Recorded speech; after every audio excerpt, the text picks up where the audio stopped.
ওনার সেই খবর জিয়ারতের জন্য তারা বিভিন্ন দিক থেকে মানুষের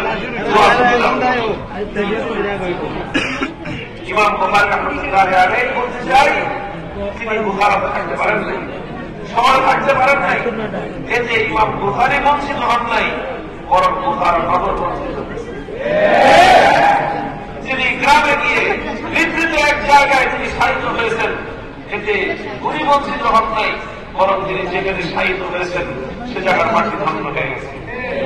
মানুষ যখন এলেমকে ধারণ করে এলেমের মর্যাদা দিতে জানে এবং এলেমের যে মালিক একমাত্র আল্লাহর কাছ থেকে যখন আমাদের এলেমরা তারা বিনিময় চায়, দুনিয়ার কোন ক্ষমতাবান, দুনিয়ার কোন টাকা পয়সাওয়ালা ধনাত্ম ব্যক্তিদের কাছ থেকে যখন মানুষের এলমের বিনিময় না চায়, শুধু আল্লাহর কাছ থেকে পাওয়ার আশা রাখে, আর এলমের মর্যাদা যখন মানুষ রক্ষা করে, আল্লাহ পাক রব্বুল আলামিন তাদেরকে এমন মর্যাদা দেন যে পৃথিবীর ইতিহাসে তারা স্মরণীয় হয়ে থাকে।